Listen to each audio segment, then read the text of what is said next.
Welcome back, gamers of all variety, the members of Atlas Core and Gallic Gurus 2. I'm going to be playing some Crossout today, but we're going to be talking about the upcoming open beta. The servers will be wiped here in the future from this closed beta session, so everybody will be starting anew.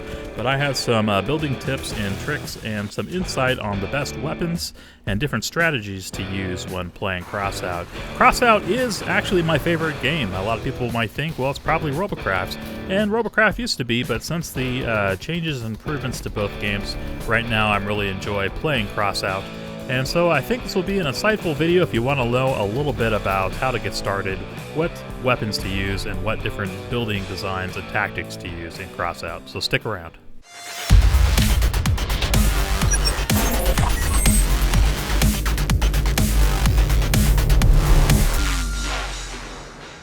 Alright, let's get started. We got a lot of stuff to cover in this episode. So the tank that you saw in the intro, the one that I'm playing here in this brand new PvE escort mission, that will also add you some resources to do more crafting, uses a open frame design, meaning that the frame itself is hollow and it allows you to put things in between the edges of the frame to protect them better as they're on a lower plane and have to go through armor. So things like engines, the explosive tanks, and all that are a lot better protected with this design than others where people stack it on top of the frame. So that in itself is one tactic that can make your vehicle last a lot longer. And when I started doing that, I started having a lot more success in games. But that's not the only thing you can do. You can also use suspension techniques to extend weapons far above your cab that bullets will pass through. It's another nice technique. So Crossout's a little different than games like Robocraft, as you earn different weapons that you can use to basically build better weapons on down the road. And believe it or not, a lot of the best weapons in the game are not the highest and most rare weapons. A lot of times they happen to just be some of the lower level stuff that's really easy to build. So it is kind of balanced. If you stick around longer, you get more variety of weapons and stuff like that. But I would argue that some of the best weapons in the game are actually some of the rare weapons and not the legendary or relic weapons. So one of my favorites is actually the Spitfire shotgun, which I'll be showing you later on in the game when I'm showing you how to play. So this is a creation after the Atlas Tank 60.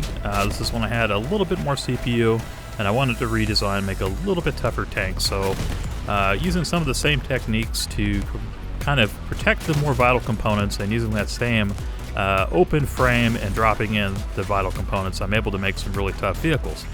Now, I would say that the tanks are probably not overpowered. They're pretty balanced, but if you know how to play them right and you don't charge out in the middle of everything and take a bunch of hits and stay with your team and stuff like that, you can do pretty well in Crossout with the tank. And it is one of my favorite builds because it can take some punishment and you'll stay in the game, whereas some of these lighter vehicles, like the ones from the Nomads and stuff, they just don't last nearly as well.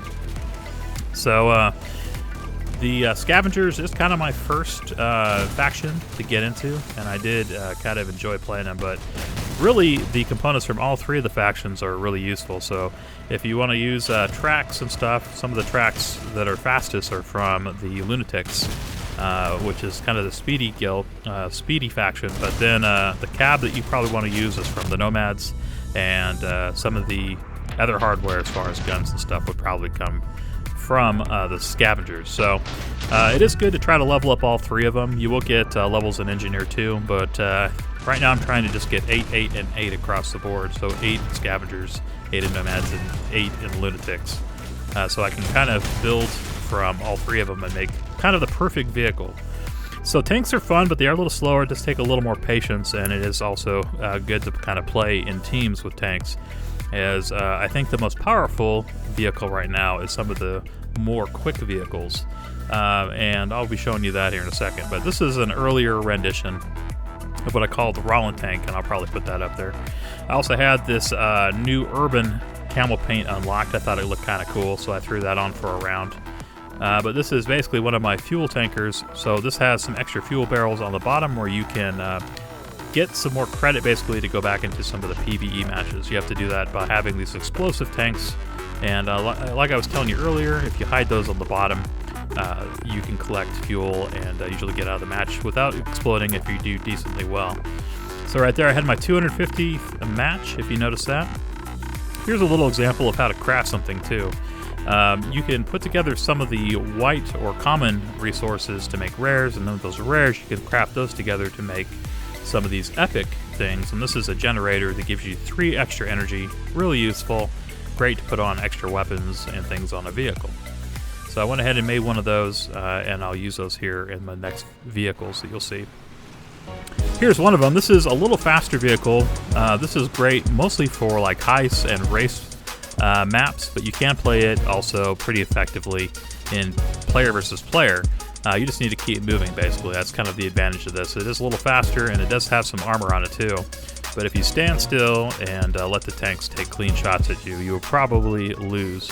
I use the machine gun, and I use a 25mm autocannon on this, and it does pretty well. And then the main extra weapon on it is that I have that spike front plate on the front, and also some rams on it too, to kind of destroy enemies just by hitting them with collision damage. So you saw that I popped off like that 250 earlier. Same here too, so just kind of keep moving towards the enemy. You see his rockets went right past me, and then I hit him again for some extra damage, and pretty nice victory. Now this is one of the other PvE modes. Again, you want to do these pretty frequently because copper is one of those things you need pretty much in all the major recipes for building better weapons and components for your vehicle. So we'll be doing a lot of these, but the good thing is they are pretty fun, and it's a great way to play with other people without having to go head-to-head. Some of the vehicles I've created are really just for PvE mode. So most of the time I'll play this little vehicle here in PvE because it is a little faster and it has enough armor for heist mode where you can get through the gauntlet without getting smashed up like some of the lighter weight lunatic vehicles. So this is kind of more of a nomad vehicle, but has heavy scavenger plate armor on it. So one of the things you can do to move a little faster too is double stack your engine. So I found that even though it costs you 2 energy and you're using 2 different blocks, it's worth it, I think, to stack your engines where you can get a little faster vehicle and also one that has a little bit higher acceleration by using one of the lunatic engines and then also using one of the scavenger engines. So one is really good at acceleration, the other is really good at high speed, and together, as long as you don't go over your mass, they work really nicely together. And I would say maybe even have an advantage over just going one of the epic engines, because if you lose one, you still have some power left over, whereas you lose your epic engine and you're just SOL. And they're also just equally as much power. So if you want to make a fast vehicle, my recommendation, use one of the lunatic engines and one of the scavenger engines, and you'll end up with a pretty speedy vehicle. And you'll be able to put on some decent plate too, like I did here with this one. Sometimes you just need that extra speed though, and so the lunatics still have the fastest type vehicles in the game because they're dune buggy cabin and basically can hit that cap a little bit easier. So I'm still using the dual engine for the max acceleration and the other one for the max speed. It works really well with this, and then with using 2 of the chain wheels, that really can get you up to max speed. I noticed that just by adding 2 of them, it pretty much gets you all the way up there. The little studded wheels will increase your speed a little bit, and then the regular small wheels, they won't get you up to max, so you do need to get 2 of the chain wheels, I would say, to get you up to max speed a little bit quicker. So one little tip, just grab 2 of those chain wheels and you should be all the way up there, and then you can use some of the cheapy wheels. This thing is a little lighter weight and doesn't have as much weight capacity for heavy armor. Though by using that heavier engine, it does increase it enough where you can put on some plate. You can see I have some barrels on the back, half barrels. Those are pretty tanky. And then also some of the shield bars too up at the top. So it does keep people from nailing you in the back quite as easily. I also have my radar back there too, which is a little tankier piece of equipment. So it's great for this sort of mode, and then also for some of the heists where it is less of a gauntlet and more of a race, like the coastal map, which will be coming up next. So Crossout has been putting out a number of improvements. In the most recent patch, they actually added Xbox controller support, which I think is pretty nice. I probably will still continue to play with keyboard and mouse, but for some of you guys who want kind of more of that Xbox gaming experience, you can now play it with controllers. They've also polished up some of the AI, and they've added some clan features too in the patch before this one, where you're now able to go head-to-head against other clans and earn the special elements called uranium. I speeded up this match footage here a little bit, so this is not my actual speed in the race mode, but it's just giving you an idea of what you do. So in this one, you're just trying to avoid getting slaughtered, basically, and it's a little easier on this coastal highway map to just avoid some of the enemies. So this is a great example of a time that you might use one of these lunatic builds with a lot of wheels and the dual engines to get through and pick up these crates a little bit quicker. If you notice that, I made a mistake there. I left a little ring and I had to reset my timer and start again. So try to stay in the circles. But yeah, it is a lot of fun. And I do think there's a preference right now in Crossout for people to play the lunatic style vehicles, the ones that are the fastest. And they certainly can outmaneuver some of the tanks. But when it comes to something in the middle, like one of the Nomad vehicles with equal weaponry, I think you can end up losing a little bit easier. But for any kind of PvE mode, there's certainly a place for those. Alright, now here's a vehicle I would recommend more if you're going to be getting into Crossout for the first time in open beta, or starting over like everybody else. This is more of a heavily armored Nomad vehicle, which is kind of the middle faction. It uses the rare minivan cabin, though, not the normal Nomad cabin, because it has a little bit more tonnage, but still has 10 energy, which is good. And then I'm using the gas generator too, that epic generator you saw me crafting earlier, and that adds 3 extra energy to my vehicle. I'm only using rare quality weapons though, so 2 of the Spitfire shotguns put out really nice damage, 2 of the Defender machine guns, and 1 of the medium machine guns on top, so 5 weapons total. But that makes it a little harder for the enemies to strip out my components, and I pretty much have them separated too in different parts of the vehicle with different connection points, so pretty hardy and a good way to come into combat.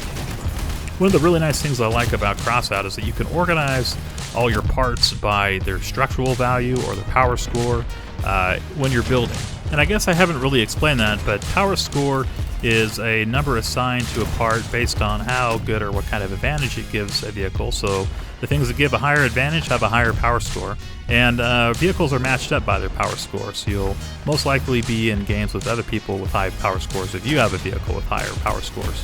And the game does a pretty good job of matching up teams by power score. So you might have one really high power score guy, but then everybody on the other team has a little bit higher average of power score. So it's a pretty good way of matchmaking, I think.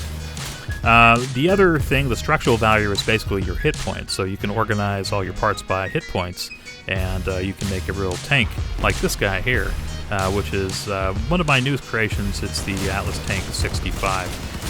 So this uses that generator and has the engine and stuff, so it's a little bit faster than the old Atlas Tank. I took out the periscope as that used the energy, but I added in a 25mm cannon, which helps put out that extra power, especially at distance. And it's a little harder to strip out. Then I armored up the gun really well. Put it on the front, and then on the top I still have that nice 88mm cannon. This thing does have a nice ammo box on the underside still, and then his engine and stuff are pretty well protected too on the front. And the engine and coolant, they don't explode, so it's okay to have it on the front, where the harder area to hit kind of contains everything that could blow up. One of the nice things too is this has 2 of the fuel barrels on it, so every time I play a game and win, I ended up taking home an extra 25 fuel to play some more of the PvE matches to unlock more copper. Oh, and by the way, one thing I didn't mention, if you're trying to decide how to place your tank tracks, always put your small tank tracks on the front, or your small wheels on the front, because if you lose your big ones, you can still roll forward in a straight line with 2 small tank tracks on the front. But if you lose your front ones, the big ones on the back will still have the majority of your mass underneath it, so that will still be useful to you, whereas them in the reverse order doesn't work, and you'll end up getting stuck with the small tank track in the back doing circles and stuff like that. So make sure to put small tank tracks on the front and big ones on the back if you're going to be doing that. Well guys, I hope you've enjoyed this episode and it's given you some useful information if you decide to get into playing Crossout in closed or open beta. If you've enjoyed it, please give me a thumbs up, as I appreciate it very much. It lets me know that you guys are interested in seeing more videos here on Crossout. And leave a comment down below, let me know if there's anything in the game that you think I should cover in a future video that you might be interested in knowing more about. I'd appreciate knowing that too. I may very well do a video just on the economy here in Crossout in the future. As I was watching some of the people's playthroughs who are YouTubers, noticed that they didn't know some of the things you could do as far as setting prices and some of the other little tricks to make a little bit more money on Crossout, so that might be something helpful for open beta too. Anyway, that is going to do it for this episode. Please stay tuned for some more Robocraft, Crossout, and I probably should do another Galactic Junk League video soon here on the channel too. I'm also going to be trying out a new game called Star Conflict, so keep an eye out for that. Anyway guys, that's going to do it. Thank you for joining me, and I'll see you in the next episode. Later!